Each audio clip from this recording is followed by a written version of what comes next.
What's up, everybody? Welcome back to Saturdays in the SEC, episode 165. I think it's safe to say this is the most loaded, jam-packed Saturdays in the SEC podcast we've ever done.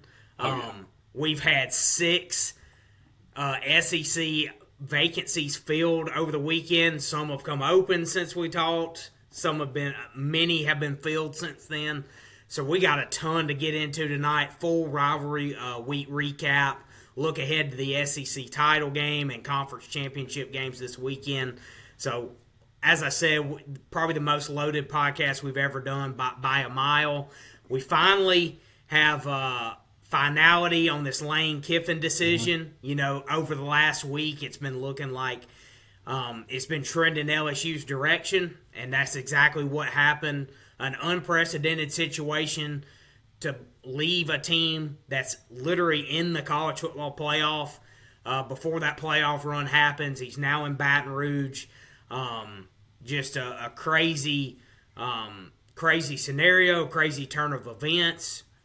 Just got to get your thoughts on Lane to LSU, how you think he's going to do there, and just the overall scenario of leaving Ole Miss before the playoff run. Yeah, I mean, pretty much once the Egg Bowl ended on Friday, when he didn't announce there on the field that he was staying, and I knew that they had said they were going to announce it on Saturday, but when he didn't announce right then that he was staying, I knew he was gone. I knew he was leaving. That's the perfect time to do it. You know, why stretch anything out if you're going to stay? Why wait till the next day? So I knew right then, yeah, he's gone.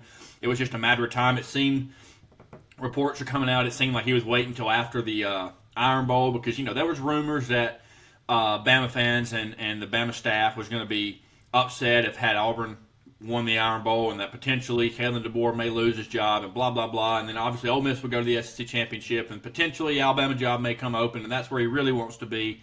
Everybody knows. So it's a bunch of stuff going on, but you knew after Friday and nothing was announced that he was going to go to LSU. I mean, like you said a couple weeks ago, SEC Saturdays in the SEC were never wrong, just early. I mean, we pegged this 2 months ago, said that he was either going to go to Florida or LSU. Florida ended up pulling their name out of the hat once they realized that they probably weren't going to get him, and they moved on. So they wouldn't be left in a situation where they're clamoring for a coach with no coach available that they really want to invest in. But all these, I said this a few weeks ago, all of these reports coming out about why he's not being able to coach Ole Miss in the playoff, I get it. I understand. I don't disagree with Ole Miss. I get it 100% that you're not going to let him stay and coach your team when he's a coach of another team in your conference, one of your big rivals. I get that 100%. But the argument that people are saying because he's going to poach your roster and recruit your roster, I am sick and tired of that. Coaches are doing that are at other jobs that aren't leaving. Auburn was getting their roster recruited by other coaches. Bama is getting their roster recruited by other coaches. LSU, Florida, Oregon, everybody in college football is getting recruited. There's tampering going on everywhere. So that excuse of, well, he's going to steal your roster and take him to he's going to do that anyway if he wants to. Like, that narrative is so tired to me, and I'm tired of hearing it. I think it's the dumbest thing in the world. There are tons of other reasons why you wouldn't want him to coach your team. The way he ran you around in circles the last month and a half. The way, you know, he's leaving you, the team that he's taken to the best start in program history or the best season in program history, he's leaving you to go to one of your rivals. Another reason that you don't want him there. But to say because he's going to poach your roster and your coaching staff, he's going to do it anyway, regardless of when the season ends. So that narrative is such BS to me, and I'm tired of hearing that. I think it's the weakest argument out there about why you don't want him there because Kirby and Kalen DeBoer and Dan Lanning and all the other coaches, they're reaching out to these kids anyway. And they got their job security more than anybody else in the nation. They're trying to poach your roster. It happens everywhere. So that argument I'm sick of. Yeah, for sure. I mean, like I said, I think it became obvious over the last, week or so, like that, if he moved on, like he wasn't going to be staying for the playoff run. There was reports of, an ultimatum. He had to give them a decision by a certain time frame. Then there was a report of an ultimatum for his coaches on his current staff. Like, if they want to be part of his LSU staff, they need to go ahead and come on with him. So there's a lot of conflicting information out there. But really, the main takeaway is you have a playoff coach, a coach of a playoff team, up and leaves before the season's over to go coach one of their rivals. And it was just one of those situations where he wanted his cake and eat it too. Like he wanted to be the LSU coach. I mean, that much was very obvious. Like you said many weeks ago. Yeah. I mean, it's one of the best jobs in the country. And, you kind of hit the nail on the head a couple weeks ago. You're like, man, if he doesn't sign an extension before too long, and you're dragging this out for weeks and weeks on end, it's become such a distraction. It just made it seem obvious that you were going to be headed out the door. And then obviously, he really, claimed that he wanted to stay and coach the team for the playoff run. Obviously, that wasn't on the table. And I think, like you said, it's more to do about having LSU's coach Ole Miss, and you've got him kind of handling both duties rather than just turning it over to someone who's got their full attention on it, which is now Pete Golding, we know, getting a permanent head coaching job there.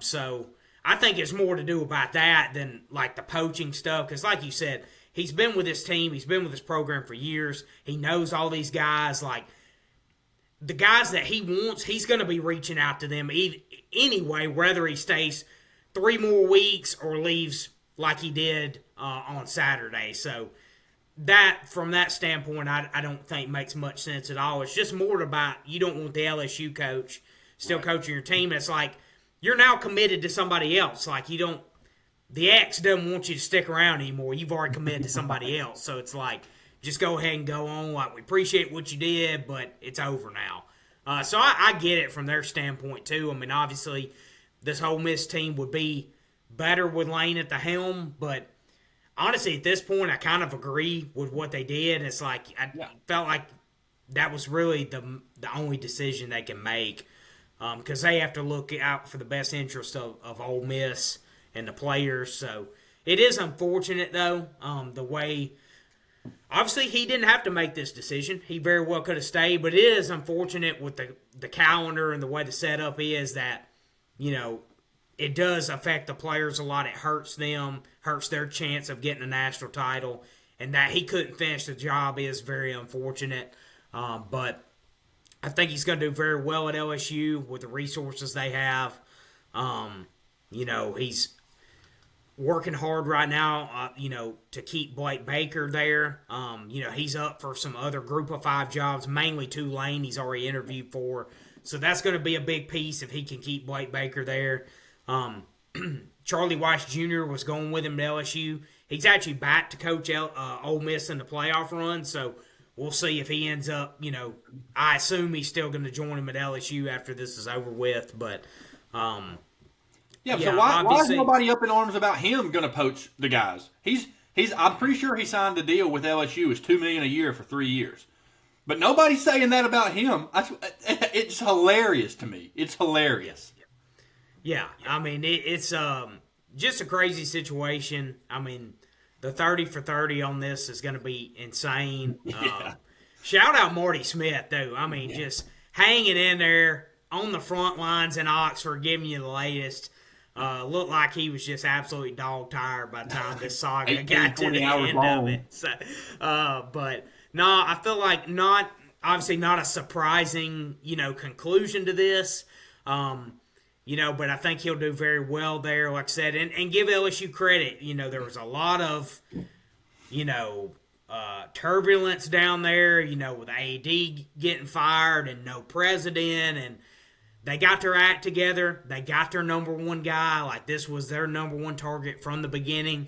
They got everything in order. They presented a great offer to him, great NIL resources, which was one of the main, sticking points for Lane is having the resources to build the best roster he can. And obviously they put all that together. So I'm really, curious to see how it unfolds there. I would expect he's going to do very, very well. And, Yeah, I mean this is ultimately the job, one of the jobs he really wanted, and yeah, I think he'll do really well there, and it's going to be all about putting the right staff around him, and I think he'll have the opportunity, the resources to do that. Does he bring back Ed Ogeron to coach the defensive line? There's been talks about that. I'd love to see it personally, just from an entertainment standpoint. That would be awesome. Great recruiter. So, yeah, great recruiter. Loves Louisiana. Nobody in the world doubts that. So, yeah, it's going to be fascinating to see how it unfolds. But I think ultimately, a conclusion that's not very surprising to anyone who's been following this situation. And then you got Jon Sumrall leaves Tulane. Yep. He's going to get to coach through the remainder of their season. They got their conference championship game this weekend. I believe it's on Friday when they play. And then he's going to be allowed to coach through the playoffs if Tulane does make the playoffs. Understandable there. He's not going in conference or anything like that. It's a completely different situation than the Lane, Ole Miss to LSU. It's completely different. So he's going to stay with Tulane through the remainder of the year, but he's just had his press conference a few days ago with Florida. Hats off to Florida, man. They realized they were losing Lane and it wasn't going to happen. They pivoted so quick. They found their guy. They said, this is the guy we want, and they made it happen. Auburn and John Cohen had essentially had a handshake deal done with Jon Sumrall, and then reports are coming out that AD John Cohen and some of the administration there and some of the high power boosters kind of were not forcing Jon Sumrall to keep everybody on staff, but essentially was making him keep certain people on staff for if he wanted to keep the Auburn job. And that kind of turned Sumrall off a little bit, and I can completely understand, because how in the hell do you look at the last 3 years of Auburn football and say, yeah, let's retain some of these coaches? Outside of DJ Durkin, ain't blow up the whole thing. Even DJ Durkin, blow it up too. If he don't stay, who cares? He's not the only good defensive coordinator in college football. I don't know why everybody's acting like that. So I thought that was asinine for Auburn to do that, but Florida came in, swooped in at the 11th hour, got their man. I thought probably got the best coach on the coaching board, the best one available from the start, honestly, outside of Lane Kiffin. So I thought that Florida did a phenomenal job coming in and getting their guy done and getting it done quickly. So I thought that they did a great job. He won the press conference, in my opinion. I thought his press conference was phenomenal. I like the makeup of the guy. He's the next defensive-minded, dominant coach, I think, in college football. Florida fans are kind of upset because they feel like it's Billy Napier 2.0, because Billy Napier was 10-2, 11-1, 12-0, whatever it was before he came to Florida as the head coach at Louisiana. But he didn't play for a conference championship every year as a head coach like Jon Sumrall has. I think Jon Sumrall is the next big thing. Hear me now. Before Nick Saban went to LSU, Nick Saban was 8-4, 9-3 every year at Michigan State. They got to get their first chance at the SEC at some point. And I think that this is an absolute home run hire for Florida. I think he's going to get them back on the map and bring them back to relevance like they were under Urban Meyer, like they were under Steve Spurrier. I think, again, this is a home run hire for Florida, and I'm excited to hear your take on this. Yeah, I mean, obviously he was great in the press conference. I mean, we know him a little bit from his time at Kentucky, and obviously following him through Troy and to Tulane, his first two head coaching stops. So it's a guy we're familiar with and kind of tracked some, and obviously this is a guy that's super highly regarded, in the coaching circles. A guy, obviously a younger guy, like you said, kind of the next big thing in coaching circles, and I mean, he's a grinder. Like, you can tell from his press, this is a football guy through and through. And, understandably so to an extent. Florida fans, or I won't say all, but there's a good portion of the Florida fan base that was, I would say, unhappy or at least very skeptical of this hire, because it's another group of five coach. It's from Louisiana. There was expectations with this coaching search that it was going to be a big name. That's why you went after a Lane Kiffin. We supposedly weren't supposed to go that route again, but I'm with you, though. I think they made a great hire in Jon Sumrall. I mean, I can't guarantee what his win total's going to be, how long it's going to take, all that. I'm not really going to make a prediction on any of these because I can't just for certain say it.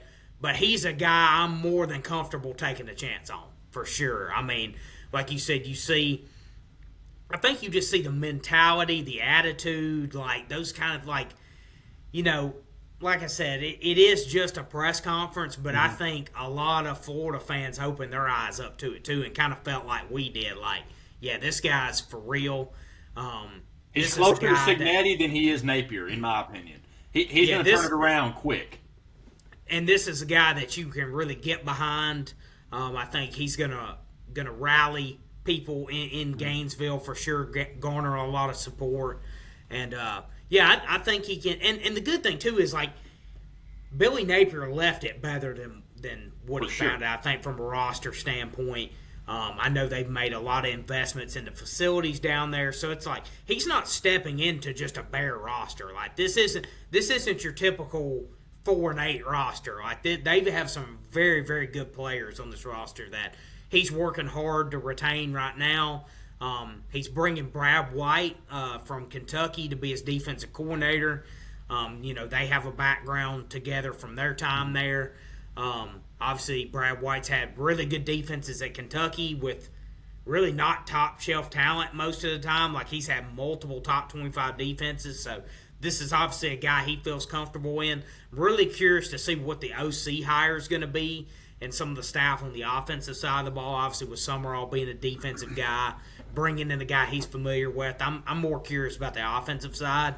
But, yeah, I have a little doubt that he's going to put a really good staff together. Like I said, you just see the attitude, the mentality, just the want to. Like I said, I mean, this is a guy that eats, sleeps, breathes football. Like you just tell by listening to him. So, yeah, I'm really excited about this hire, and I'm very curious to see how quickly he can kind of get things on track in Gainesville. But this is a guy that I definitely think is going to win down there, and I'm very anxious to watch his path and see how things progress. Yeah, Sumrall was going to get a chance in the SEC with somebody. You don't want to be the school that's like, damn, I wish we would have pulled the trigger on him when we had the chance. Florida got the guy. I'm telling you, this guy is a home run hire. Another guy that I think is a home run hire for the place that he's at is Auburn. I'm an Auburn fan. We all know this. I really was high on Jon Sumrall. Thought it was a done deal. As of last Monday, it pretty much was. And then, things kind of fizzled out like I just spoke about a second ago. But to be able to pivot from, it seemed like it was probably going to be Durkin. With the day of the Iron Bowl on Saturday, it seemed like it was probably going to be Durkin. That's where things were headed. To pivot and get Alex Golesh, who I think is another next big thing type coach. Arkansas was rumored to have a contract for him, and he was interested is what it seemed, but then Auburn called, and he backed off of Arkansas and signed the contract immediately with Auburn. I thought that he also won the press conference. Again, lots of coaches win press conferences. This is one of the few times, probably the only time in my life around Auburn football that the whole fan base feels pretty much the same about the hire. There was mixed feelings on the last 4 or 5 hires that Auburn's had, going back to Gene Chizik until now. I thought that he did a great job. He's also a no-nonsense football guy. When he met with the team, he said, I don't freaking golf, I don't freaking fish, I don't have hobbies, I coach ball. Love to hear that. Reminded me, the mindset that you hear when he talks, or when he talked at his presser, reminded me a lot of how Dan Campbell sounded at his Lions presser. Just the mentality and the attitude that he is going to inject into the Auburn football program really excites me. I don't think that Auburn missed on this hire. I think this is a great get. Clearly, he's a really good recruiter. He talks, he said that Auburn's everything in the world, every resource in the world is available at Auburn for the recruiting part.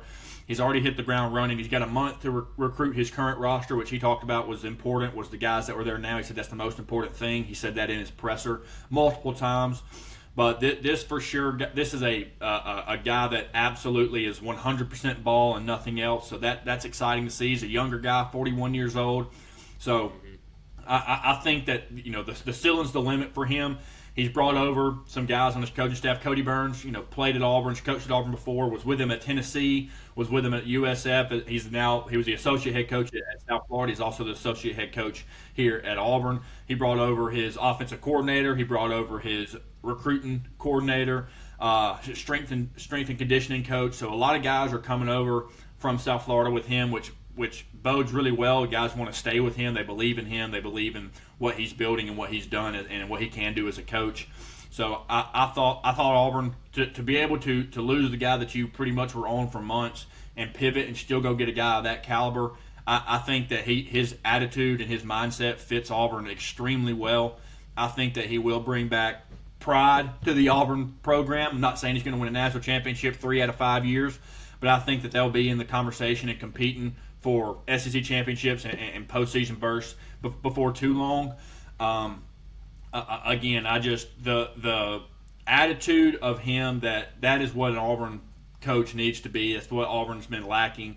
He was under Heupel at UCF in 2020. Then he followed him to Tennessee as the offensive coordinator in 21 through 23, or 21 and 22. Shattered records in 21 offensively. Took that to South Florida, who had won 3 games the previous 3 years before Golish got to South Florida. They had won 4 games, and then in the last 3 years with him, they're 21 and 15 or 23 and 15, something along those lines. So clearly, he's proven that he can turn a program around and he can take what he's got on the roster and make the most of it.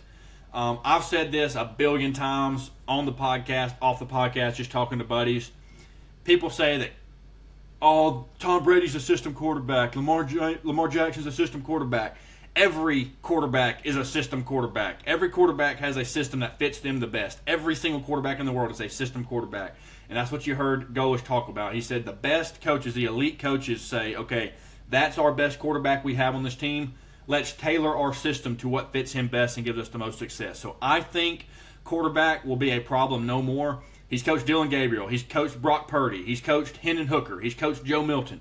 Like the Byron Brown at USF this past year is the 12th player in NCAA football history to throw for 3,000 and rush for 1,000. I think the quarterback woes at Auburn are finally over. I think the offense is going to find a heartbeat. And the last I heard is that Durkin has been retained. I got that news a little bit ago. Durkin is going to stay on staff as the defensive coordinator, which I think is phenomenal. Again, he's not the only good defensive coordinator in college football, but damn it, he's a good one. He's up for the Broyles Award this year. If you're going to retain any coach from the staff, that's the one you got to retain. Definitely going to help with continuity. A lot of the players loved him, especially on the defensive side of the ball. It's going to help with recruiting because he's already got relationships built in that avenue. So, again, maybe not home run, knock it out of the park hire for Auburn, but I feel like it's at least a stand-up triple. Yeah, and this was cool, too, as a SEC fan, waking up the next morning after the Iron Bowl. I was like you. I think everyone was, Auburn was hot on Sumrall's trail. I was like, man, I hope they don't get Sumrall. Like, I hope they get, somebody else. And then I was like, okay, no disrespect to DJ Durkin. Great defensive mind. But I was like, I'm more than okay with him getting the permanent job. And, boy, when I saw this Sunday morning, it's like, boom, Auburn's hiring Alex Golesh. I was like, whoa, number one, that moved really fast. Yes. I mean, this literally happened from overnight. Now, I know they had conversations with him previously, but he said he got the offer at 1 in the morning. So it's like from the time the Iron Bowl ended till the time it got announced about, I think, 11 o'clock or so on Sunday, something along those lines. Right before church.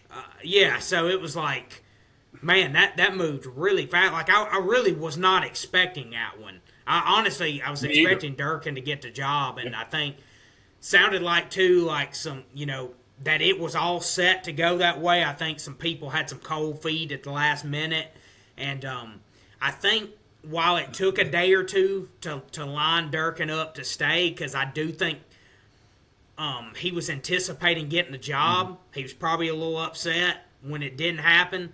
So I think, obviously, they had to work through a few things and, obviously, kept him there. But on the Alex Golesh hire, I mean, I really, really like this hire for Auburn. I mean, this is a guy that you've been seeing over the last couple of years, been one of the best in the Group of 5 ranks, like what he's done at USF. And obviously, me as an Alabama fan, we've played him a couple times, and like you see how tough his teams play. Like you said, too, you see the attitude, the swagger about him. Like, there's just a demeanor there that it's like, I think Auburn fans are going to love this guy.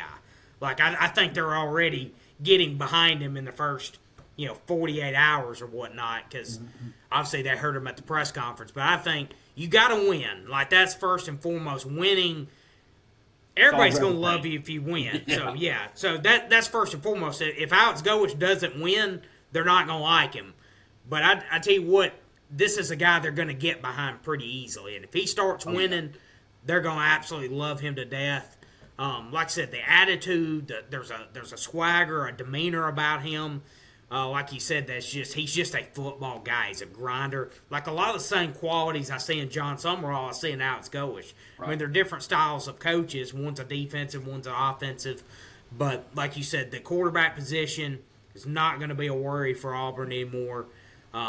I think he's going to do a solid job. Like I said, I don't know what the ceiling's going to ultimately be there, but I think he's going to have success. And, as I said, as an Alabama fan, I was like, shit. I was like, damn, that's a pretty good hire, actually. So, that definitely, and some of the other ones, I thought they would hire Freeze when they did, but it's like this one definitely scares me a lot more than the other ones of recent here. There's no doubt about that. This dude can flat out coach, and he's definitely, you definitely felt like he was going to get his opportunity in the Power Four, in the SEC, or somewhere like that. And I tell you what, I think he dodged a bullet not going to Arkansas, though. I mean, to wait for this job to come open, it worked out. Whether it had been Sumrall or Golish, I think it would have worked out well for Auburn either way, but it definitely worked out well for Alex Golesh as well. Yeah, 100%. I'm thrilled on the hire. And it's being reported by Brian Matthews on 3 that DJ Durkin is expected to be in the ballpark range of salary around $3 million a year. So he'll be one of the highest paid coordinators in college football, which is phenomenal. Definitely deserves it. I think that's one of the bigger things. Golish and Durkin have a relationship that Golish goes back 20 years from their time both at Ohio. So they've known each other for a while. So that definitely helps. But I think it was more of a, obviously Durkin probably felt slighted a little bit, but it was probably more of an agent thing that it didn't get done on the day he got hired and it got done today, more of an agent salary type deal. But it's being reported again by Brian Matthews on 3 if you want to go read that article, that Durkin is going to be making in the ballpark of around $3 million a year. Another coach that just got hired that moved pretty quickly. Kentucky gets their doors blown off of them by Louisville, 41-0. We both talked about a few weeks ago on podcast. We said that we thought that Stoops probably bought himself another year with how he was ending the year, especially from the Auburn game on. We thought he had bought himself another year, and then he just goes out and lays an egg on Saturday. And you kind of felt, even not being necessarily plugged into the program and super close to the program, you just kind of felt, it's probably time. They're probably moving on.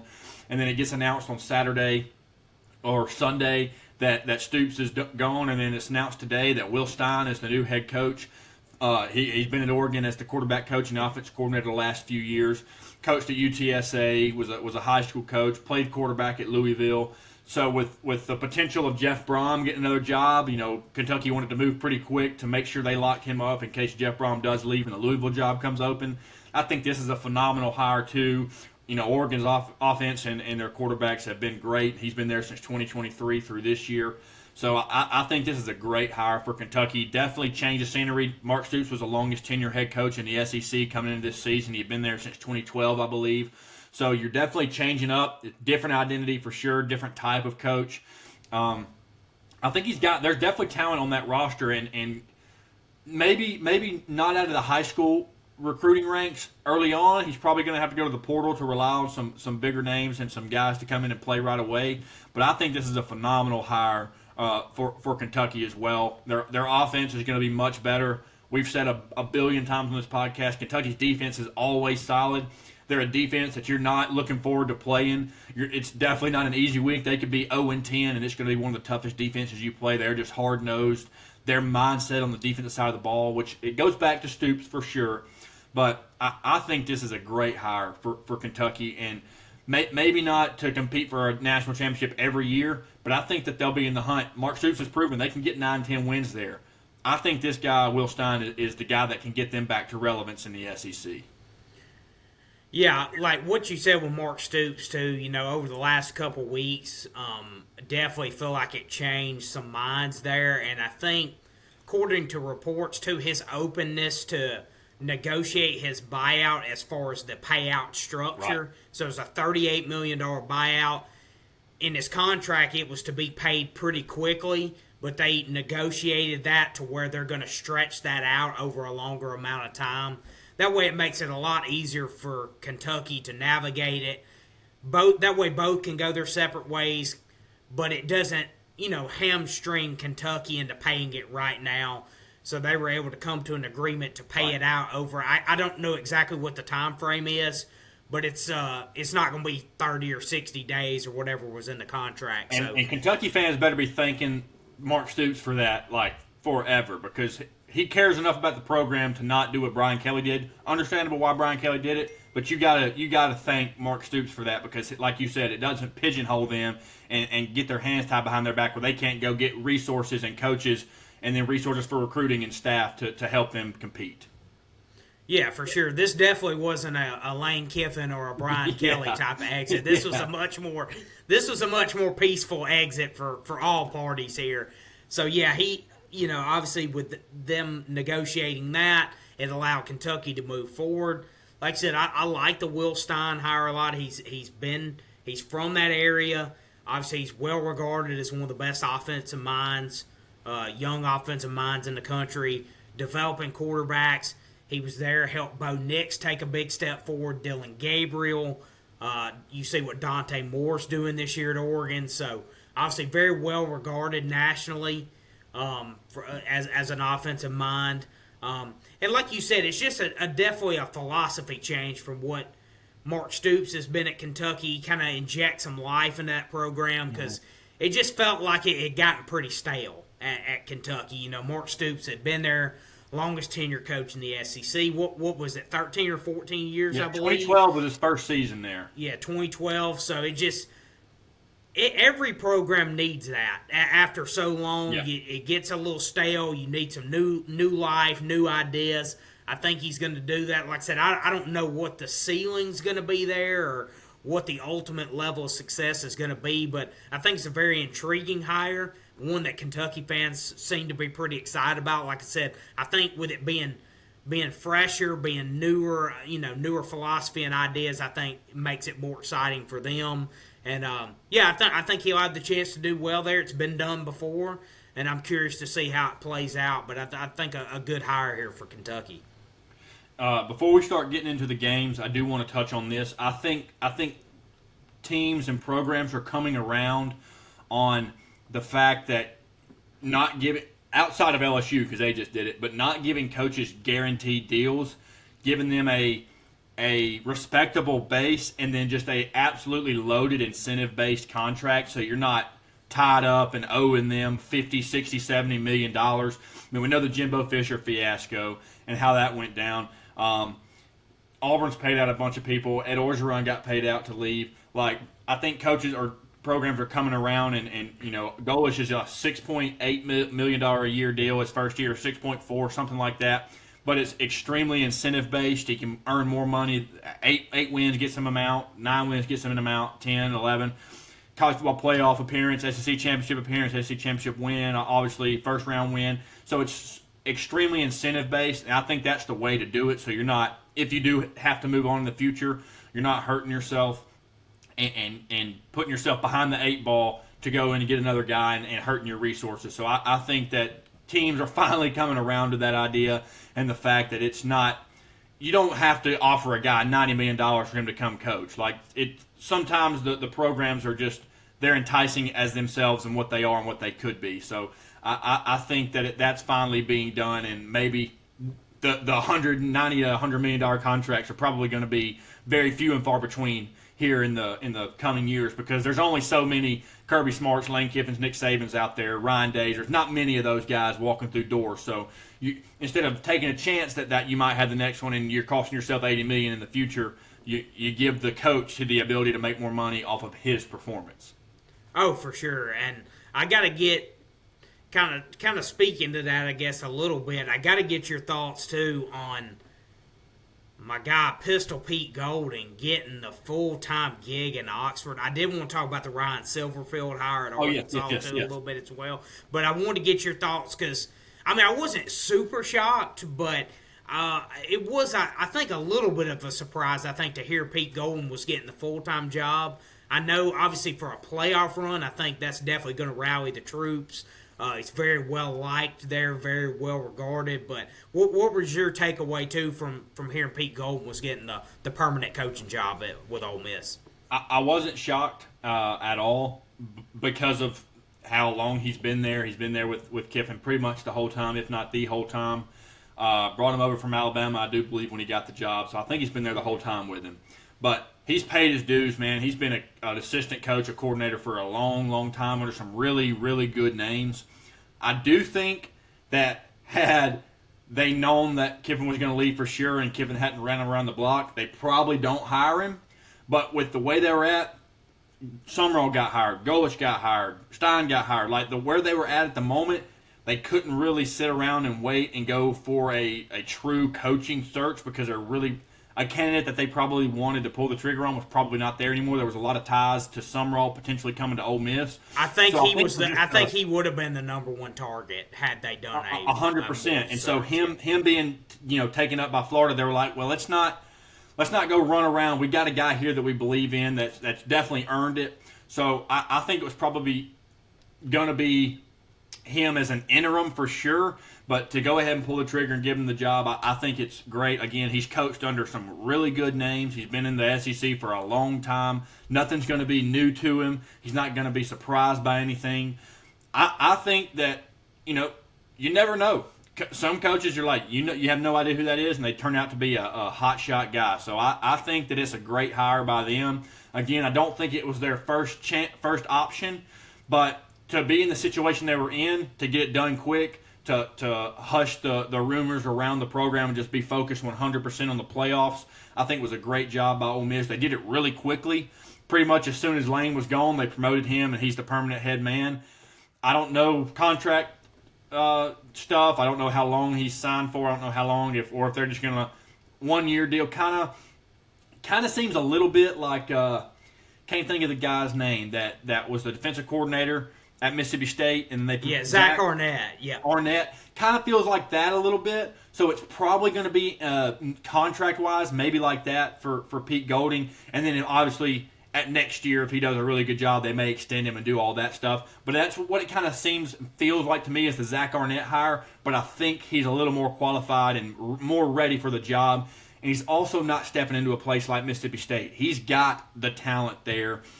What Lane turned Ole Miss into is not the Ole Miss of old. He's going to be able to continue to recruit there. So I'm excited to see what he can do. I really like Pete Golding. I thought that he got a lot of unwarranted hate at Alabama because guess what? It's not the early 2000s anymore, and offenses are going to score no matter how good your defense is.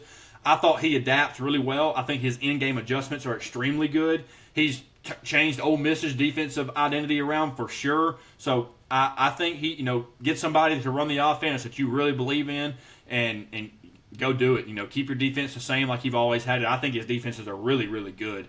So I think that it's a great hire for Ole Miss. Definitely a change of identity for sure. He's not going to be a Twitter master, like Lane Kiffin is. He's not going to be all over social media and in your face about everything. Completely different identity for a head coach, but I think he's in the right spot, a great fit. I think the team likes him.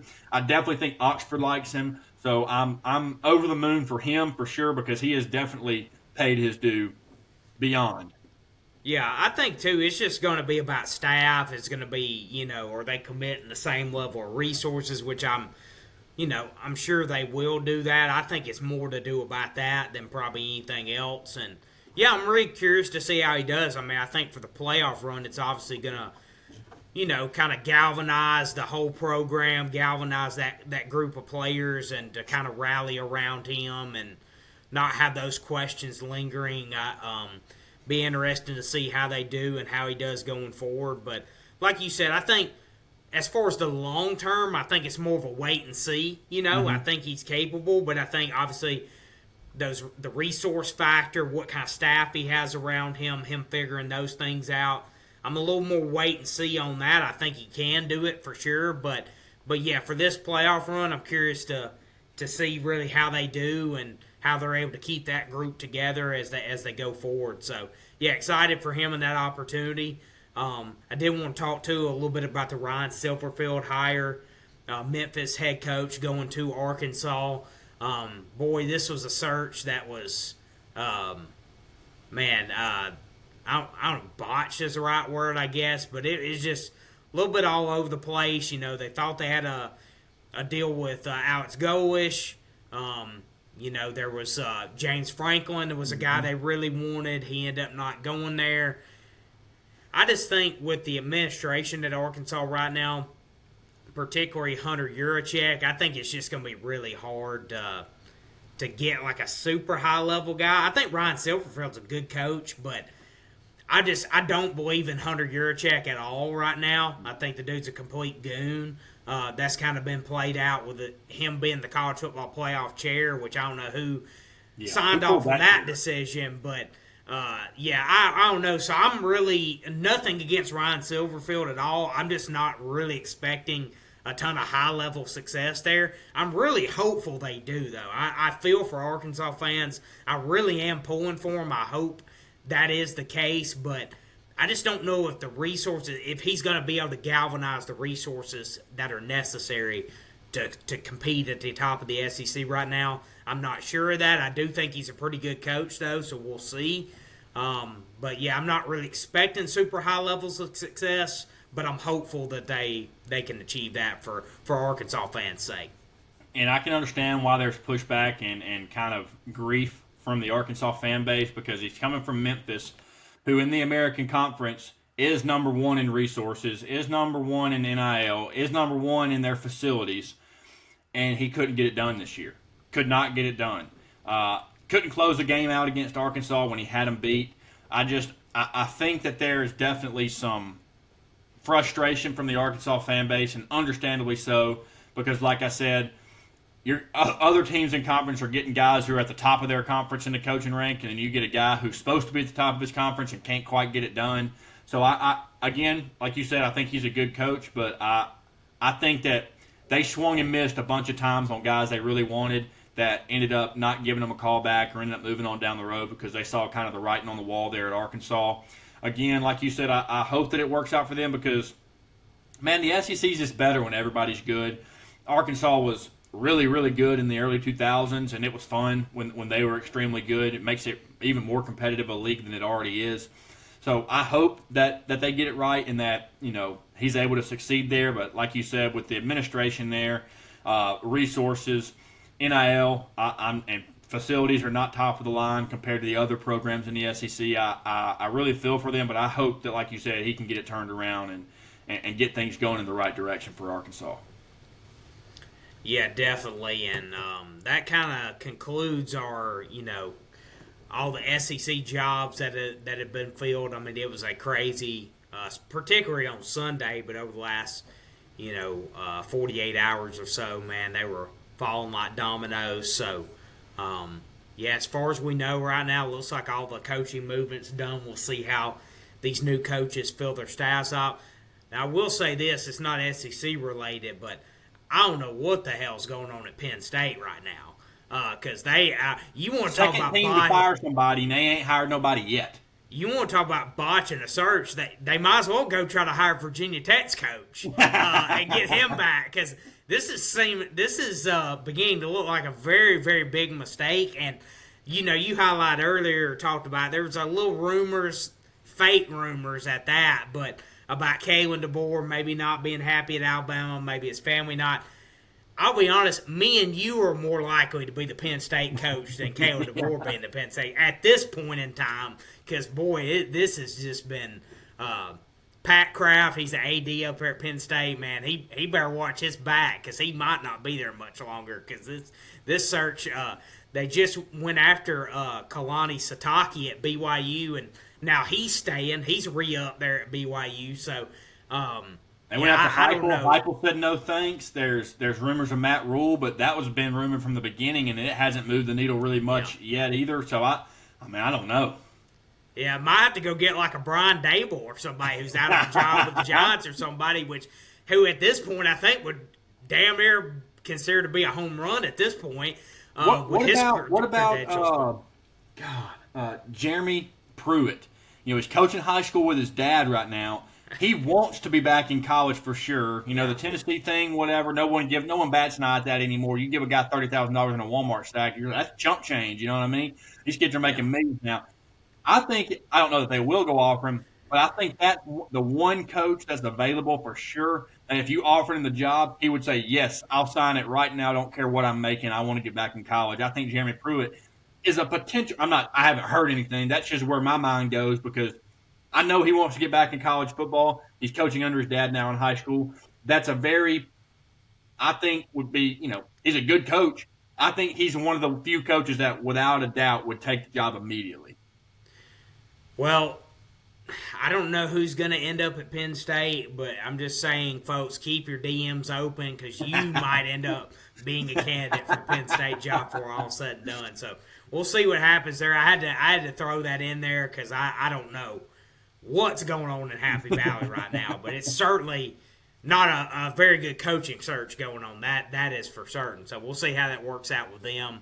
But kind of getting to some rivalry week recaps here. Starting with the Friday game, the Friday games.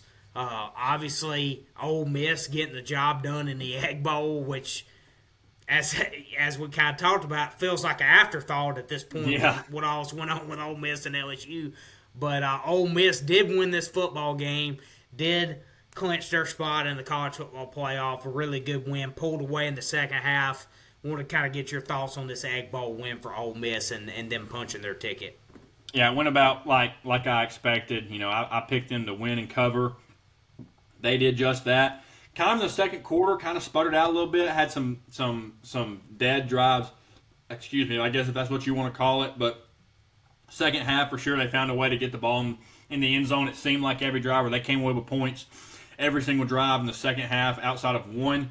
So I think that they were coming out proving we belong in the college football playoff. There's no noise around this program that's going to keep us out of the college football playoff, regardless if our coach is here or not. And I think they came out and handled business. Threw the ball extremely well. Let me go look at they threw. Trinidad Chambliss was 23 for 34 for 359 yards. Keelan Lacey, we know what he was going to do. We knew he was going to run the ball well. He went for 143. As a team, they ran for 186. I thought that maybe the box score would be flipped a little bit. I thought they maybe run for 300 plus and throw for 100. I didn't think they would need to throw like crazy, but they just took what they gave them, man, and just flat out offensively just dominated. Defensively, they gave Mississippi State fits. I think that the quarterback of the future is at Mississippi State, and Taylor. I thought he played it really well, given the circumstances. Hasn't been playing all year. I think he's a very good quarterback, but just at the end of the day, this Ole Miss team does what championship caliber teams do to teams like Mississippi State. They went in there and they handled their business. It was over, I thought, at kickoff. Again, this Ole Miss team is extremely good. They're just head and shoulders better than Mississippi State. Mississippi State definitely exceeded expectations. They had a win total of 2.5, 3.5 from Vegas. Blew that out of the water. And 5-7, I think is what they ended, but their last few weeks of the season, they kind of started trickling back down. I just don't think that they could sustain the whole season like they were playing the first few weeks of the season, when they upset Arizona State and all that. But again, played out about as I expected. The future's high for this Mississippi State program, by the way. I love Jeff Lebby. He's going to get this Mississippi State team righted. He's been better every year. I know this was only year 2, but they got better as the year went on last year. They definitely improved this year. I think, like I said, I think they got the right quarterback. I think it's only up from here for Mississippi State. I think they're going to be really competitive here in the future. But, yeah, Ole Miss just came in, did what they were supposed to do to a team like this, and they solidified themselves as a top 12 team. Yeah, for sure. They were just really explosive offensively, Ole Miss was, and I love the point you made on Kamario Taylor. I'm super excited to see him. He's just a freshman. A full off season, another year in this Jeff Lebby system. Had 178 through the air, 173 on the ground. Made some the one touchdown run he had where he got out of that sack. I mean, just one of the better plays I've seen in a while, honestly, especially out of a freshman quarterback. And so, yeah, I'm excited to see what their future is together. And obviously, he has some strides to make as a passer. But, man, he is a very, very good athlete. You can tell the passing ability's there. He just kind of has to harness it a little bit. So I'm curious to see where he's at, next year in this system. But, yeah, like you said, Ole Miss was just head and shoulders the better team. They just felt like Mississippi State's defense was on their heels all day with the balance of this Ole Miss offense. And, like you said, Ole Miss just went out there, got the job done in a big rivalry spot, and now waiting to see where they're going to play in the playoffs. A game that I thought was going to be the game of the weekend. It was a pretty good game, but it didn't live up to the billing. For my expectations, was Texas A&M at Texas.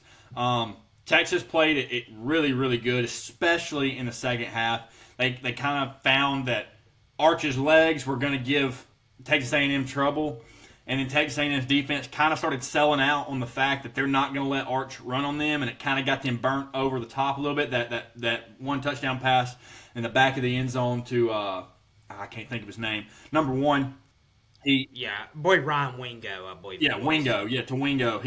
He was running up right there at the line of scrimmage. He dumps it over into the end zone. I thought that was a great play. They were kind of selling out on not letting Arch beat him. I thought Arch extended plays extremely well with his legs. Obviously, he had that game-sealing touchdown run. He has progressed and grown since week one to now. I would love to see them play Ohio State again. I think Ohio State probably gets it done, but I would love to see how much better he's gotten competing against that team. We've been talking about the trajectory of Arch Manning all year is going up and up and up. Outside of really the Georgia game, the last 6-7 weeks of the season, he played to the expectations of what everybody expected him to coming into the year. Had to get his feet wet a little bit, but I thought that they did really good on that. I thought that Texas had great pressure on Marcel Reed. He definitely was getting hit all night. He started pulling the ball down pretty quick, taking off running. Threw it into some traffic there. I thought that there were some times where he went up to the line knowing where he was going to go with the football, and that kind of bit him there in the end. Threw it into traffic. Both of the last two interceptions I thought he threw into traffic. The one on the goal line, the first interception he threw on the goal line, I thought that he was predetermined. I'm throwing here on this play. That's what it looked like to me because that guy was covered up. I think that was Concepcion that was down there or Craver, one of the two. I just think that pre-snap he knew, all right, I'm throwing it here. And I think that Texas baited him into a few things. Even the second interception they threw on the sideline that really sealed the deal for Texas to win the game, I thought that they baited him into that. So I think that Sarkisian played extremely well, had a great game plan. However, I don't agree with Sarkisian saying that they're a college football playoff team. They play really well at home. They played extremely well at home this year, but when they went on the road, man, they did not do well.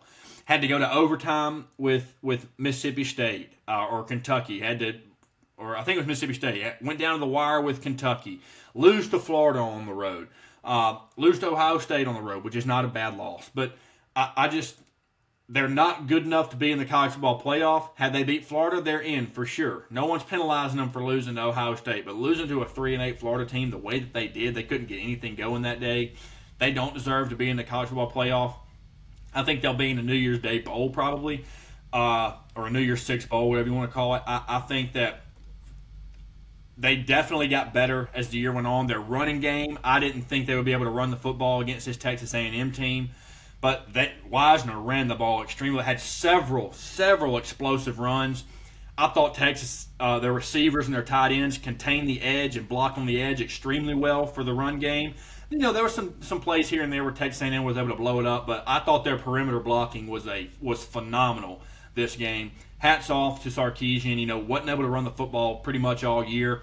And then the last few weeks of the season found a way to make it work, and they were off to the races, man. I would love to see this team again earlier in the year playing at this caliber. Obviously anybody would, but man, they really turned their season around the last 3 or 4 weeks and the type of ball club that they are. But again, Texas A&M still in it. Lost a chance to go to Atlanta for the first time. Still has never been. That's hilarious to me. I can't believe that. They've had much better programs than the Missouri. In the first 2 years Missouri was in it, they made it to the the championship game, and Texas A&M is still yet to get there. Going 11-1 and not making the SEC championship game, that's insane to me. So it's going to be obviously Alabama and Georgia again. But I want to get your thoughts on Arch and how this Texas team performed this past weekend. Yeah, I mean, I get why they're making a case for sure, and I mean, honestly, if you're judging off the second half of the season, like the way they're playing right now, like they probably are a top 12 team at the moment. But obviously, it's judged on the entire body of work, and we know there's going to be one or two, at least at this point. Now, if Duke wins the ACC, you're probably going to have 2 Group of 5 spots, so you really got to be in the top 10. So it's like at this point. It's a shame for teams like, especially Vanderbilt in this scenario, but Texas as well. It's like neither one of them really have a chance at this point. I mean, I don't think there's enough chaos that's going to get either of them in it. And honestly, both those teams are playing at a playoff caliber level right now. But like I said, you got to be in the top 10 because of some of those automatic, bid spots. So. Yeah, there's not really a path for either of them there. So I do get the case for sure. Obviously, they played a really tough schedule. They've got some great wins. But obviously, the loss to Florida is going to come back to bite them in a big way. But yeah, I get the case for sure. And like I said, if you probably just took the best 12, I think they would be right there in it. Like I think they might very well be in it, especially the way they're playing now. But with the way the format is set up, I just don't think you don't have much of a case at this point with the way it's set up right now. But I definitely get it with the way they're playing. Obviously, a huge win to cap off the year. But yeah, I love the way Arch is playing. Got the run game going. Wisner's had a great back half of the season as well. Then win the turnover battle 2-0, forcing those 2 turnovers.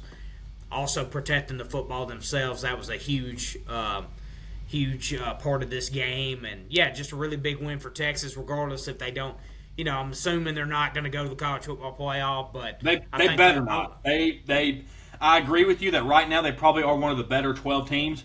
But I cannot stand that we're just throwing week 1 and 2 out the window if that happens. I mean, I know they didn't lose, but there's other teams that are being talked about, like Notre Dame being above Miami, like they didn't play head-to-head and lose. Like the precedent that will be set from now on, if they are able to get into the college football playoffs, is going to piss me the hell off. They better not get in the college football playoff. And honestly, they're not, because there's not enough that can happen to even make that happen at this point. They're at number 13. Vandy will be over them because of their record. If chaos broke out and somebody, like if Bama loses by 70 and BYU gets their doors blown off, there's probably only going to be one Big 12 team in. Bama may get left out if they get just boat raced. Vanderbilt's going to slide in and take that spot. I know Texas has to head-to-head over Vanderbilt, but Vanderbilt's got a better record on the season. Vanderbilt will slide into that spot if chaos does ensue. The only thing is, which they very well might flip it back, but they've got Texas ahead of Vandy right now, so it's like they're almost setting it. I mean, I get it, but yeah, I think with that brand, I'll be honest. You asked me last week if I thought Alabama was getting left out. I don't think they're getting left out at this point.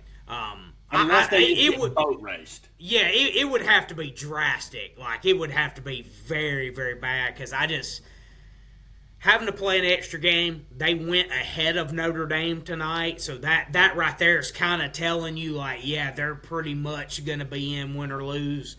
And because, too, with the precedent we saw last year with SMU getting in, not dropping after losing their conference championship game, but Alabama technically is the number 1 team in the SEC. Like, they finished first in the regular season. Yeah, so it's like, I just don't see a scenario to where they get left out. Like, I think Sankey would blow torch this entire system if that were to happen. Like, you could even put not just because it's Alabama, but like you could put any SEC team in that scenario.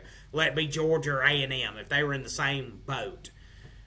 He would absolutely blow torch this thing to the ground. So I don't see it happening. Like I said, I mean, it would have to be something very bad.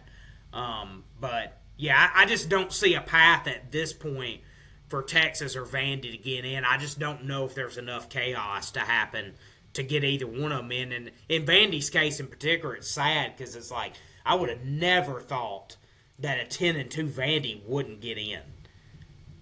But that's Agreed. what happens though when you don't take the best 12. Like you're leaving yourself open for that to happen, and we very well could have there's a possibility a 7-5 Duke could get in. If they win the ACC and if they're higher than the other group of fives, because you would think like Tulane or one of them is going to get one of the spots.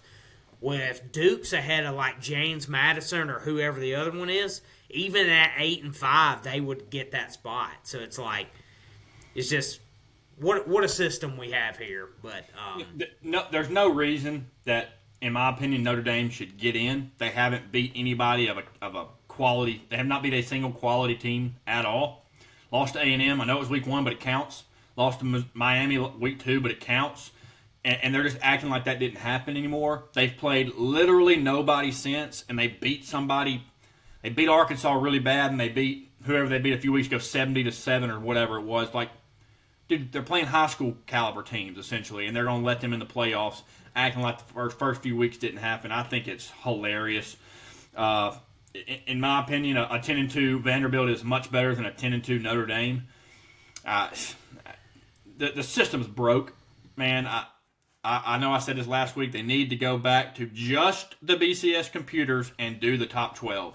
All this automatic bid bullcrap is horrendous. I get, that the conferences want to have people in there to represent them, and it's all about money and blah, blah, blah. But if you really want to find the best team in college football, it needs to be the best 12, not any of this automatic bid crap. I agree, man, totally. I did want to get your thoughts, too, on this Georgia Tech game a little bit.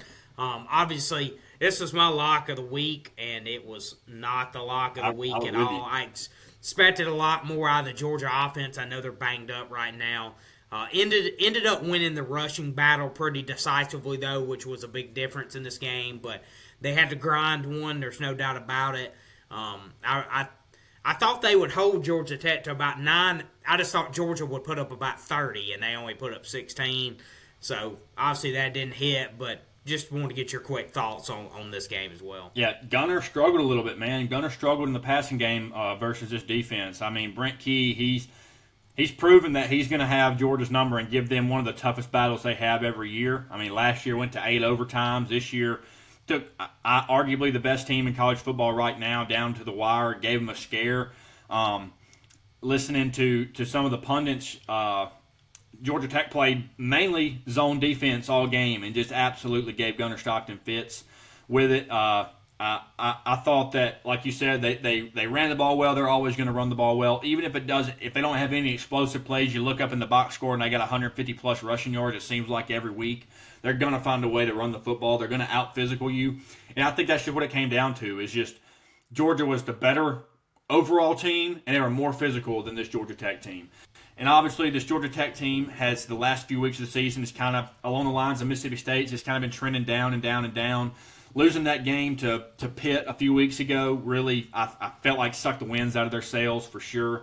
And but yeah, the defense for Georgia Tech played extremely well, gave them every single chance to win this ball game, and they gave Gunner Stockton a lot of trouble, way more than I was expecting. Like you said, I was expecting a 30-9, 30-8 type ball or 30-7 type ball game, but man, Georgia's offense through the air could not get anything going. I mean, Gunner Stockton had 70 passing yards, dude. 70. Did throw an interception as well. He just could not get anything going offensively through the air. And credit to Mike Bobo of realizing that and still finding a way to manufacture yards and get down the field and put points on the board. But they did not come in bunches the way I expected them to. Yeah, same here. And to kind of highlight how jam-packed of a weekend and a show it was, we're at the hour and 4-minute mark, and we're just now talking about the Iron Bowl. So I mean, Yeah. if that doesn't tell you how jam packed the weekend of what with SEC coaching news, etc., like that just goes to show you we're over an hour in. We're just now getting to the Iron Bowl. But to be honest, kind of listening back to some of our previews, feel like we kind of nailed this game, honestly. I highlighted a little bit in the preview. I was like, I thought 24-28 would win it. Alabama won it with 27-20. Thought turnover margin would be a huge factor in this game. Alabama won the turnover margin 2-0. Obviously had a huge impact on the game. This, to me, kind of felt like a little bit like what Oklahoma did to Alabama. It's like you look at the stat sheet. Auburn won the stat sheet. I mean, Auburn outgained Alabama by 100. Well, like 180-something yards. Yeah, 411 to 280. I mean, it wasn't like a crazy decisive advantage, but like Auburn won the stat sheet lot, except the turnover battle. And, that was obviously ended up being a huge factor in the game. Auburn had a few more explosive plays than Alabama did, even though Alabama jumped up 17-0 in this game. Were able to put a few drives together. Defense was really great in the first half. But like I said, Auburn was able to fight back into this game, tied it up 20-20 late in the game. Alabama was able to put a drive together. Like I said, Alabama's defense in the second half came up with two huge turnovers. Auburn in plus territory both times. Yeah, like I said, it felt a little bit, not totally, but a little bit kind of like what Oklahoma did to Alabama, just with the turnovers and getting them at opportune times. Because, like I said, Auburn did outgain Alabama in this game. But they were able to, like I said, make a couple critical plays when it mattered late. And just want to get your thoughts on this game, what you saw from your Auburn Tigers. Man, saw a lot of the same that we've seen all year. Man, just undisciplined, can't find a way to win, find a way to lose, can't get out of your own way. It's just a lot of the same from Auburn. If you could take the first quarter and wipe it away and just put the offensive performance from the second, third, and fourth quarter and have them replicate that in the first quarter, just on one drive, this game's completely different. The first quarter, Auburn ran 9 plays. 3 drives, 9 plays. 3 and out, 3 and out, 3 and out. And I was like, Bama jumped up quick, 17-0. I turned to my dad. I said, they might run us out of the building. Obviously, he was like, calm down, son. It's early. It's in the first quarter. But I've seen enough ball games from this Auburn team to know that, you dig yourself deep enough of a hole, it doesn't matter how good you're going to be the rest of the game. It's going to be too much to dig out of, and that's essentially what happened. Auburn went on a 20-3 run after being down 17-0, and it still wasn't enough. We talked about before we started recording, I thought the officiating on both sides was horrendous this game. I thought there was some crap calls. I thought there was some definite missed calls on both sides. Some ticky-tack on both sides, but the undisciplined performance from Auburn just came back and bit them again. They had a false start on the first drive or second drive of the game, and it put up a thing on the TV that said 32 false starts this season. That is horrendous. Like your offensive line jumping 32 times in a season is atrocious. Auburn's defense trying to time up the snap count. They did a time or two because the guard, was touching the center, and then they'd snap it a few seconds later. So Auburn tried to time up the snap count a couple times, and it bit them in the rear end.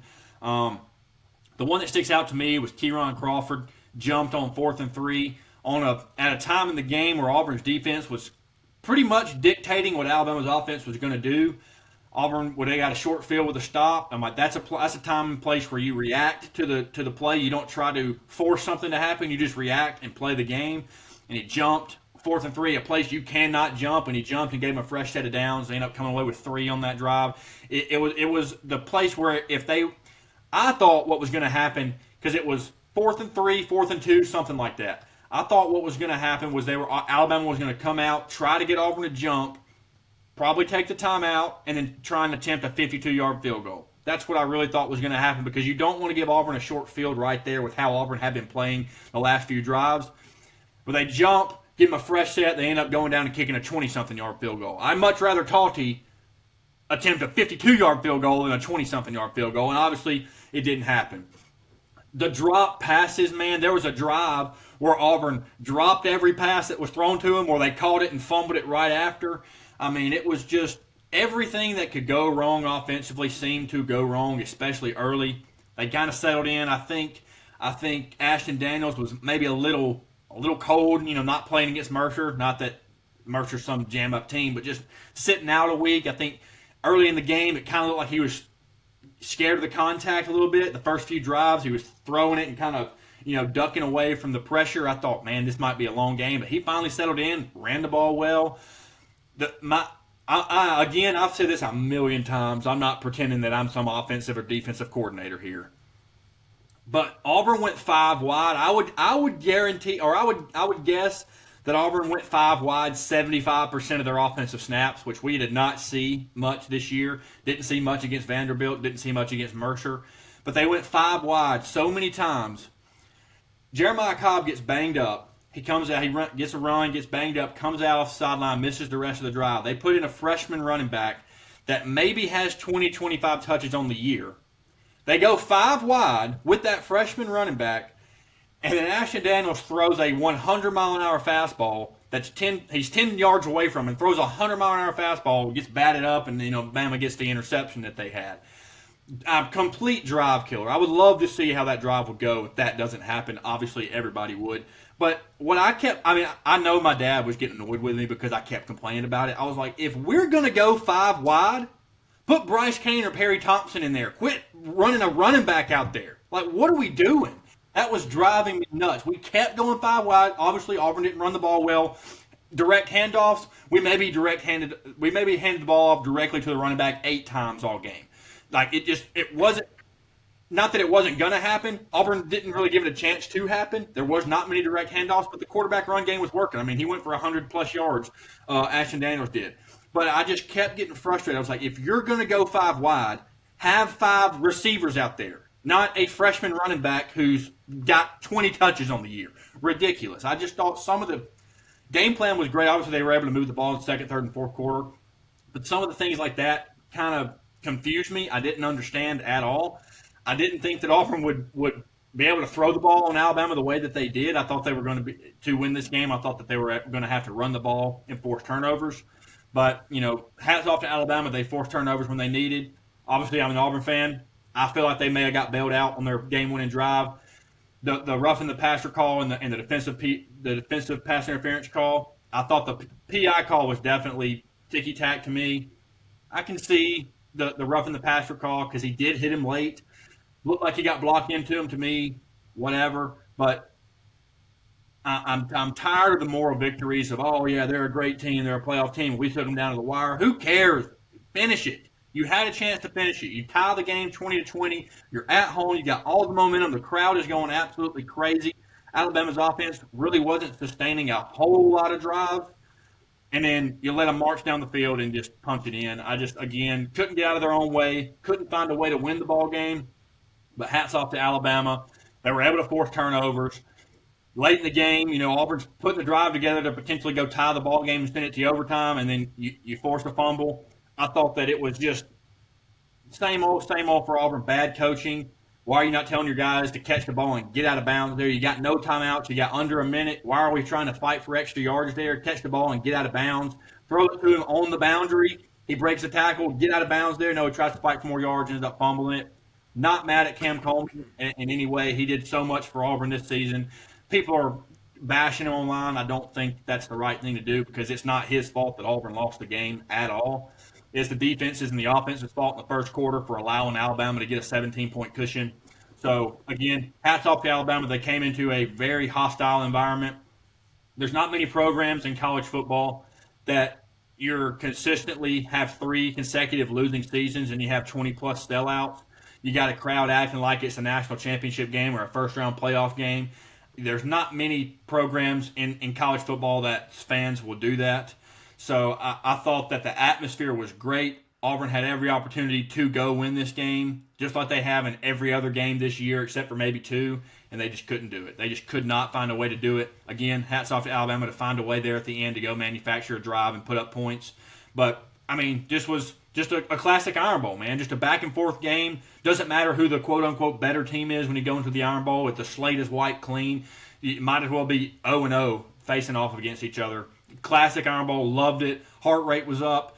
Auburn is horrible for my health because 2 hours after the game, I was just as mad as I was right when the game ended. I mean, when you get really mad, you can feel your blood pressure rise, and you can just feel it. I mean, I'm laying in bed 2 hours after the game, and I still felt that way. I was like, this is horrendous for my health, dude. Like, this is taking years off of my life, and the game's been over for 2 hours. Like, I know I care a little too much, but the frustration of that game, just like any other Iron Bowl that Auburn loses. But I mean, it's 6 in a row now. Like it's getting very frustrating because Auburn's been in every game at home the last 6-7 years, and they find a way to let 4th and 31. The 2021 overtime game, 2023, Gravedigger pass, and then this year it's just like, when is it going to end? And then it seems like it might be going on for another year or two. So hopefully Auburn can get something figured out. But again, hats off to Alabama. They had to come in there and win to punch their ticket to the SEC championship and really punch their ticket to the college football playoff. If Auburn was able to knock them off, Alabama's not in the college football playoff. Alabama doesn't go to the SEC championship game. It pretty much ends their season. So hats off to Alabama for fighting through that adversity, especially going up late and then squandering that lead to still find a way to go get it done on the road. Speaks volumes to what this Alabama team is. For sure. Yeah, it's kind of how they've won games all year. They've been really good in the critical moments, and so it was a similar script to how they won a lot of games this year. And I think how they're going to have to win games, going forward the rest of the way too. So like you said, classic Iron Bowl. I feel like it's always a dogfight, no matter what the circumstance is, and that is certainly the case on Saturday night. Also, I want to give you props before we move on, because last week I said Jeremy Bernard was the one that scared me the most, and you said Isaiah Horton, in my opinion, is the best one we got. And Isaiah Horton was the only one that gave Auburn problems all night in the passing game. Obviously, I want to shout out Malcolm Simmons. He was the only Auburn wide receiver making plays on Saturday. Another time Auburn got in their way, a damn illegal procedure when you get a touchdown run, like a touchdown pass, like you can't get out. Just it's laughable at this moment. But again, you nailed it, dude. Isaiah Horton was the reason that Alabama dominated in the pass game. He made play after play after play, scored both passing touchdowns. So hats off to you. You nailed that one. Yeah, I just felt like he's going to be a big part of this the rest of the way, and highlighted. Alabama spreads the ball out a lot, so you're not going to have one guy necessarily dominate the stat sheet, and Jeremy Bernard's gotten a lot of love, and rightfully so, because he's been the most productive receiver. But I think Isaiah Horton's right there too, as far as the quality of player that he is, and he's definitely going to have a big role the rest of the way, a big part of Alabama's success. But I tell you what, one I wanted to get your thoughts on that. Not surprised that they won the game, but how they ended up doing that, and that's Vandy going into Knoxville and blowing Tennessee's doors off. And I don't obviously they didn't get enough credit for this in the playoff rankings because they're still on the outside looking in, and I don't think they should be. But man, I mean, you want to talk about an impressive performance, particularly in the second half, to outscore this team 24-3 in Neyland in the second half. And doing it the way they did it on the ground, over 300 on the ground. Let me see. They outrushed them 314-83. You outrushed Tennessee 314-83. Man, my hat's off to you, Clark Lee, Diego Pavia. Just, man, they deserve a ton of credit for what they've been able to pull off this year, to go 10-2 and to do this to this Tennessee team in Neyland. Man, that was crazy impressive. Yeah, you kind of, if you're a Vandy fan, you kind of want the other team to score 14 early, because then your team's going to come back and win. You want to spot them points, because I feel like that's what gets Diego going. Diego throws 2 interceptions early, spots Tennessee 14 points off those 2 interceptions, and then from then on it was a completely different game. Reminded me a lot of the Texas A&M South Carolina game. Definite tale of two halves. Tennessee was in the game. They were running the ball really well in the first half. That's what makes Josh Heupel's offense's role, is the run game. And early on, they ran the ball really well, and they were able to hit their big pass plays. But then after that, it was all she wrote in the second half. Vanderbilt came out and really dominated. Diego Pavia goes for 100+ on the ground, goes for 100+ through the air, had a rushing touchdown. their running back. I can't think of his name right now. Give me 1 second. I don't want to give this guy. I want to give this guy Shedrick Alexander. He had a really good game. 3 touchdowns on the day. This Vanderbilt team definitely, and like we both have talked about multiple times on this podcast, deserves to be in one of the top 12 spots. They're probably going to get left out. I think that brand definitely has something to do with it. If they had a different logo on the side of their helmet, I think they would be in. 2-1 against top 25 teams, I believe, is what I saw the other day. But yes, this Vanderbilt team, especially in the second half, just did whatever they wanted to do offensively. Their defense settled in. Like you said, only allowing 3 points in the second half on the road when really the crowd was in it right there after half. I mean, it was a really good ball game. Tennessee was playing them much better than everybody expected, but I took Vanderbilt to cover. I took Vanderbilt straight up money line. Just felt like they were the better team, and that they came out there and did it. I mean, this team is full of 4th-year and 5th-year seniors. It's a really old veteran group. Diego Pavia has been running this system for 4 years. There's nobody that knows this offensive system better than him. It's besides his offensive coordinator. I think that's what makes this Vanderbilt team go. Obviously, it runs through Diego Pavia. Whether you hate him, whether you love him, you cannot deny that Vanderbilt doesn't have the season or the program turnaround that they have without Diego Pavia. I don't know that they're going to be able to repeat this next year because, like I said, this team is full of 4th and 5th-year senior guys, and you got the guy at the helm running the offense that he's ran his whole college career. So I think they're probably going to take a step or 2 down next year. Still probably going to be really good. Clark Lee is obviously a great program builder. I think he's a really good recruiter. Comes out today that the number 1 quarterback, I can't think of his name, Jacob something. Jared Curtis. Jared Curtis. He flipped from Georgia to Vanderbilt. Then he comes out and says that I don't know where this is coming from. Essentially, he's probably going to sign with Vanderbilt tomorrow. Just didn't want it to get out as early as it did. So it seems like somebody jumped the gun on that. But I just don't think that – I think this was the best year, the best chance that Vanderbilt is going to have for the next 2 or 3 years to get to the college football playoffs. And sadly, they're not going to be able to. Really would love to see them play Texas again and not give them a cushion lead like they did and give some drives away. But again, Diego, man, I love the guy. A lot of people don't like him. I will die on this hill. Vanderbilt's program is not where it's at right now without that man in the backfield. He is the most important player to his team in college football this year. I 100% will argue anybody to the death on that Diego Pavia is the most important player to his team, without a doubt.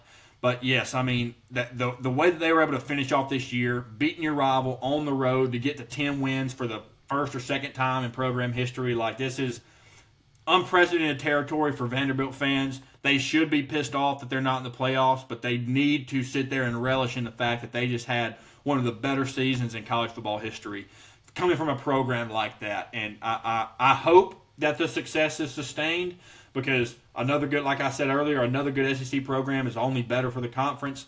I just don't know that it's going to be sustainable at this caliber for year after year after year. I don't know that they're quite there yet because, again, their roster is so old and you got Diego Pavia at quarterback.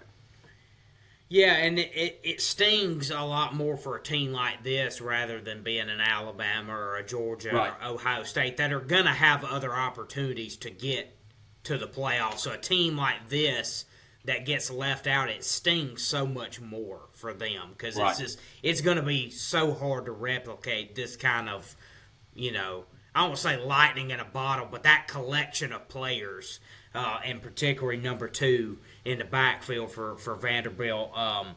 You're just not going to get that very often. So, incredible season for them.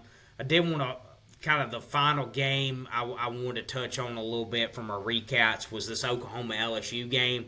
And it felt like Oklahoma definitely got away with one here. It feels like they did, or I guess LSU kind of did to them what Oklahoma's been doing to other people. It's like Oklahoma kind of ran the playbook that everybody else has had against them recently, and they just got away with one. They lost the turnover battle 3-1. I mean, this felt like LSU had multiple opportunities in this game to win it, wasn't able to take advantage, and obviously punched their ticket to the college football playoff. So huge accomplishment for Brent Venables and this Oklahoma program after having a really rough year last year. To kind of rally the troops, especially in the second half of the season, to get it done was a huge thing. So it doesn't really matter how you win them this time of the year as long as you win them. And they did that, but it definitely felt like, well, I know they were breathing a sigh of relief after this. So I was like, man, we probably got away with one there against LSU. Yeah, I would have loved to see this game play with Nussmeier in the backfield. Not that Nussmeier lit it up by any means this year, but I think with him at the helm on that game, especially at the end when they had a chance to go win it, I think that they would have had a much better chance with Nussmeier in the backfield. Really just one play, man. One play hurt LSU. Had a busted coverage on a long touchdown pass. Outside of that play, I think LSU was the better team every other play except for that one, and it ended up costing them. I took them, plus 10.5. I thought that they would obviously keep this game close because LSU is just some juggernaut team, but because Oklahoma's offense has not, since the Auburn game, and they weren't great there, but since Mateer got hurt and missed those 2 weeks, since then, the offense just hasn't been the same. They've struggled moving the ball consistently. They really rely on their defense getting them short fields to be able to go get points out of, and they weren't able to do that this week. I think this team, obviously, they're going to the college football playoffs. They deserve to because I think, in my opinion, they have the best defense in college football.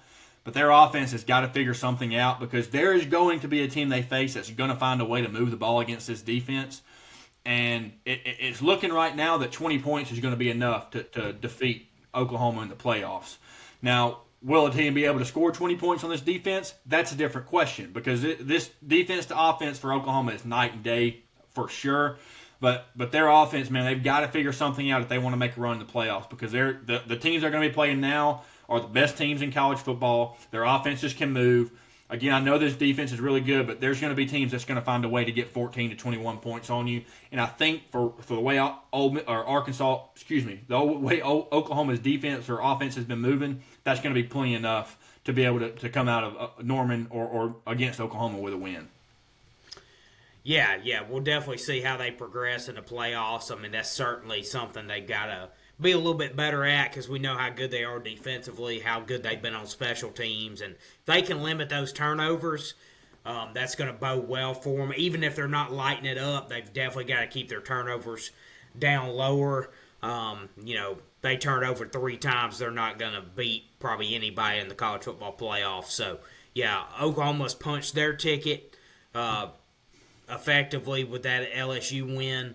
But kind of looking ahead this weekend to the SEC Championship, we talk about, this season and all of the parity and all of the chaos potentially, and then you look up at the end, and it's Alabama, Georgia in the SEC Championship. It's just funny how it works that way. I mean, A&M look like they're in firm control. I mean, A&M's undefeated all year and all like that, and it's like, man, they lose one game, and because their SEC schedule is weaker, they end up finishing 3rd or 4th, technically, in the tiebreaker. Yeah, 4th in the tiebreaker scenario. So, crazy. You went from 1st the entire time to, boom, 1 loss, just like everybody else had, and you're 4th. So, it just shows you the margin for error is so thin. But, kind of what are you expecting this SEC Championship game? Because I'm going to be honest with you. Both teams are pretty banged up right now. We saw them play earlier this year in Athens. Alabama came out with a 27-24 win. I really don't know what to expect in this game. Obviously Georgia has been playing very well, but obviously had a down week offensively last week. They're out Drew Bobo, their starting center. So they've got some injuries here and there. Alabama does as well. Jam Miller went out of the Iron Bowl just as he's began to run the football really effectively again. So that hurts. But what are your thoughts on this game and kind of what are you expecting? Because I feel like I don't really have a great read on it right now just with some of the injuries and, the way kind of both teams are playing. But just want to get your thoughts. I think it's going to be really similar to the first time they played. I'm taking the over 47.5. I'm staying away from the line. I'm taking the over 47.5 because if you remember, Georgia left some some points on the field. They missed some passes, missed some opportunities to go put more points on the field when they faced Alabama.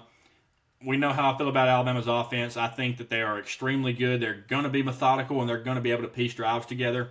Not every single drive, but you need Alabama to put a 10 to 12 play drive together and go get points. They've done it every time you need it. Outside of the Oklahoma game, they've done it every single time you need it. So in conference play. So I think that it's going to be really similar.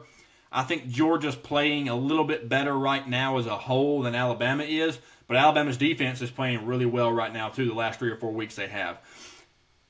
I'm staying away from the line. The last time that Georgia and Alabama played, I said I'm never taking Georgia again. They're going to have to prove it to me. Georgia is favorite in this game. It's a neutral field, but it's really probably going to be more of a home field advantage because it is in Atlanta. But it's so hard to beat a quality team twice in 1 year. And that's what makes me want to lean to Georgia a little more. And I feel like they're playing a little bit better as a whole than Alabama. But also, I'm not going to be shocked on any outcome. But I think that DeBoer is going to have stuff ready offensively for Kirby Smart and his defense. And I think Bobo and Kirby are going to have offense ready to go attack this Alabama defense. Again, it's really hard to beat a team twice that's a high-caliber team. So in that sense, I will lean Georgia to win, but I will not be shocked no matter what happens. But I do think we're going to get a little bit of fireworks here. I do think the over is going to hit. I think it's going to be like a 31-24, 31-28 type ball game. Both teams are going to get into the college football playoffs. The only way that Alabama doesn't make it in is if they lose 100-0. That ain't happening. They're both going to be in, but they're going to be playing for the championship. I love what Kirby said earlier this week when he talked about addressing his team. He said this was not voted on by people to put you in at a certain rank. He said this championship game was earned, and that got me fired up. Like, both teams have earned the spot to go play in Atlanta. That they're the two best teams in the conference. Obviously, Bama's at 1, Georgia's at 2. So, again, it was not going to shock me whatever happens.